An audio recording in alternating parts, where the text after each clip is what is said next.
All right, I know it's noisy here in the shop. We've been doing a lot of diesel work lately. We've had some 6.7 Cummins work we've done here on the channel.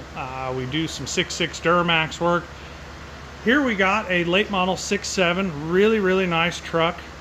Doing some cab mounts on it, which is really, you can see the carnage there, and I don't keep a filthy shop by any means. But in this instance, I figured I would stop for a moment and show everybody what we're dealing with. So these mounts from Ford, they just deteriorate into nothing. They're a foam mount. They ride fairly well.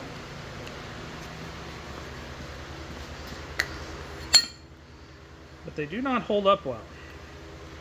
So this truck is a little over 10 years old. You can see this one did not come apart. Actually, I had to cut it out of there. We are putting new factory Ford bolts in there.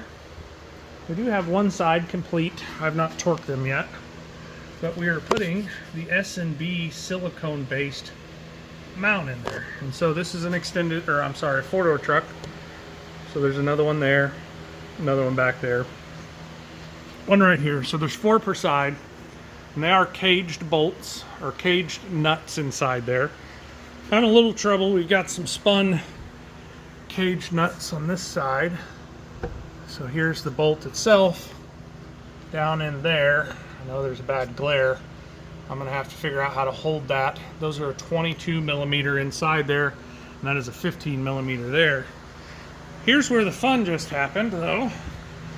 We do have a mini inductor. Anybody that doesn't know what that is, that's the first generation of it right there on the floor. It's cooling off in front of a fan. It has a 2-minute heat cycle, so that way I can keep using it. Great tool. It basically speeds up the molecules inside the bolt and typically expands and contracts at a different rate.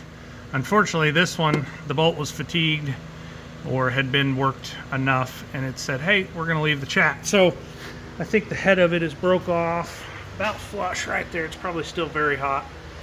So that's the fun part of working on vehicles, but it is part of the name of the game. So we did not impact them off. As you can see, my ratchet and extension there, we've been massaging them, and that one just finally broke. So if you're battling this, if any of these spin here, or here, you have to pull the interior apart.